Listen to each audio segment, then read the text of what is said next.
Hello friends, this is चेतन।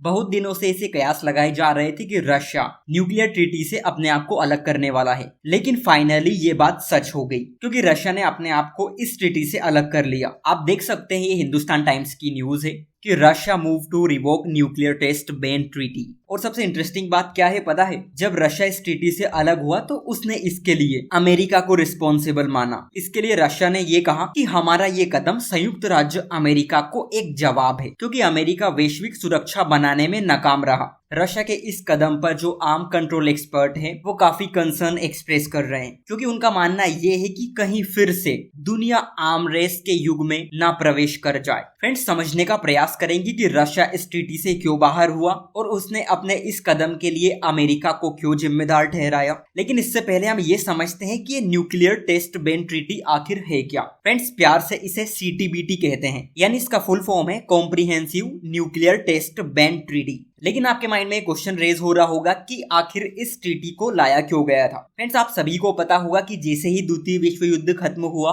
तभी से पूरी दुनिया दो पार्ट्स में बट गई थी, एक अमेरिका की लीडरशिप में और एक रशिया की लीडरशिप में। और अमेरिका और रशिया दोनों अपने आप को सुपर पावर मानने लगे और दोनों के बीच ये कंपटीशन स्टार्ट हो गया कि दोनों में से कौन बेस्ट है। और दुनिया में अपने आप को बेस्ट प्रूफ करने के चक्कर में अमेरिका और रशिया ने ह्यूज लेवल पर वेपन्स बनाने स्टार्ट कर दिए, चाहे न्यूक्लियर वेपन्स हो, चाहे हाइड्रोजन बम हो और भी बहुत सारे। लेकिन 1945 के साल को दुनिया भूली नहीं थी, क्योंकि आपको याद होगा कि उस टाइम अमेरिका ने जापान के ऊपर परमाणु बम से हमला कर दिया था और दुनिया के सारे देश फिर से नहीं चाहते थे कि इस तरह की हरकत दोबारा हो। ऐसे में इस डर को खत्म करने के लिए एक ट्रीटी लाई गई। ये वही ट्रीटी है जिसे हम comprehensive nuclear test ban treaty कहते हैं। फ्रेंड्स, ये ट्रीटी दुनिया में कहीं भी किसी भी जगह परमाणु हथियार परीक्षण, विस्फोट और किसी अन्य परमाणु विस्फोट पर प्रतिबंध लगाती है। 1996 में इस ट्रीटी को सिग्नेचर के लिए ओपन कर दिया। 180 नेशंस ने इस पर साइन किए और 178 ने इसको रेटिफाई किया। फ्रेंड्स, रेटिफाई का मतलब यहाँ ये है कि सिर्फ 178 देशों ने ही अपनी पार्लियामेंट से इसको पास किया। हैरानी की बात यह है कि ये ट्रीटी अभी तक फोर्स में नहीं आई, क्योंकि 8 नेशन यानी India, China, Pakistan, north Korea, Israel, Iran, Egypt and United state, मतलब अमेरिका ने इसे रेटिफाई अभी तक नहीं किया। रशिया उसी समय इसे रेटिफाई कर चुका था, लेकिन अमेरिका ने इसे रेटिफाई नहीं किया था। और फ्रेंड्स, यही कारण है कि रशिया ने अपने आप को इस संधि से अलग कर लिया। रशिया का कहना यह है कि हमारे इस कदम का उद्देश्य अमेरिका के साथ समानता बहाल करना है। इसका मतलब है कि अगर अमेरिका इस ट्रीटी को नहीं मानता तो हम भी अब इस ट्रीटी को नहीं मानेंगे, यानी अब दोनों कंट्रीज इक्वल हो चुकी हैं। इसी के साथ रशिया ने यह कहा है कि हम आगे क्या करेंगे हम किसी को कुछ नहीं बताएंगे, लेकिन ग्लोबल सिक्योरिटी और हमारे सिटीजन्स की सेफ्टी के लिए हमारे लिए ये करना जरूरी हो गया था। बट इसी के साथ रशिया ने यह भी कहा है कि हम भले ही इसके रेटिफिकेशन को रिवोक कर रहे हैं, लेकिन हम CTBT के हस्ताक्षरकर्ता बने रहेंगे। फ्रेंड्स, बहुत सारे लोग रशिया के इस कदम को क्रिटिसाइज कर रहे हैं कि रशिया को ऐसा नहीं करना चाहिए था, क्योंकि कोल्ड वॉर के टाइम परमाणु हथियारों का जो खतरा उस समय बन रहा था, रशिया के इस रेटिफिकेशन रिवोक के चलते फिर से स्टार्ट हो जाएगा, जो कहीं ना कहीं मानवता के खिलाफ है। इसी के साथ एक CNN न्यूज एजेंसी है, उसने पिछले महीने अपने सैटेलाइट इमेज का डेटा पब्लिश किया था, जिसमें उसने दिखाया था कि रशिया,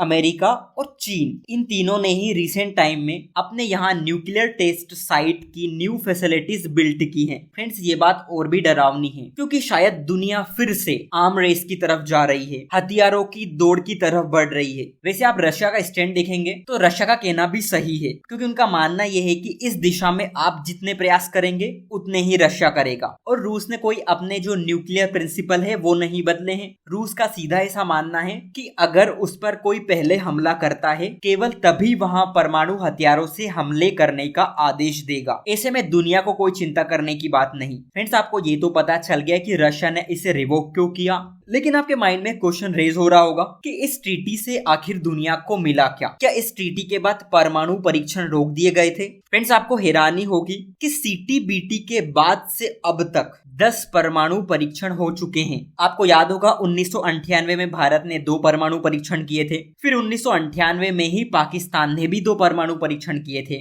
देन उसके बाद नॉर्थ कोरिया ने 2006, 2009, 2013, 2016 में 2 बार और 2017 में 1 परीक्षण किया था। रही बात रशिया की, तो रशिया ने जब से इस ट्रीटी को रेटिफाई किया था तब से अब तक उसने कोई परमाणु परीक्षण नहीं किए थे। इसका मतलब है कि जितनी भी बड़ी कंट्रीज है उनमें से सिर्फ रूस ही ऐसा देश था जिसने इस ट्रीटी को फॉलो किया था। करंट में रशिया के पास 5889 न्यूक्लियर वेपन्स हैं। वहीं आप अमेरिका को देखोगे तो अमेरिका के पास अभी 5244 न्यूक्लियर वेपन्स हैं। इसका मतलब यह है कि अमेरिका के मुकाबले रशिया के पास ज्यादा परमाणु हथियार है। लेकिन सीटीबीटी के मामले में भारत कहाँ खड़ा है? फ्रेंड्स, वैसे तो भारत शांति का पक्षधर है, लेकिन चाइना ने जब बैलिस्टिक मिसाइल की कैपेबिलिटी हासिल कर ली एंड 1971 के टाइम जो भारत और पाकिस्तान का युद्ध हुआ था, उस समय भारत को डराने की अमेरिका की जो कोशिश थी, उसके बाद से भारत में नेशनल सिक्योरिटी की जो वेव्स है वो और मजबूत हो गई। और फ्रेंड्स, यही कारण है कि सीटीबीटी पर हस्ताक्षर ना करने का जो भारत का जो डिसीजन है वो मेनली नेशनल सिक्योरिटी कंसिडरेशन पर बेस्ड है,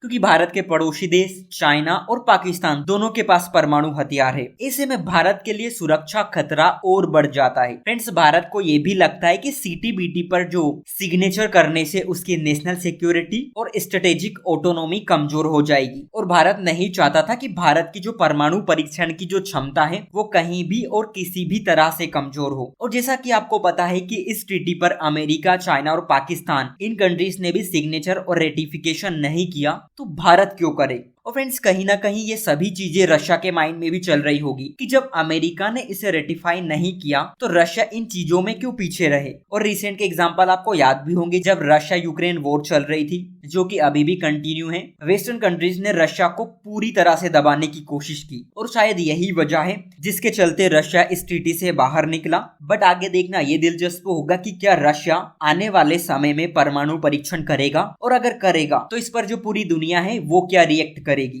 तो आज के लिए इतना ही। Thank you.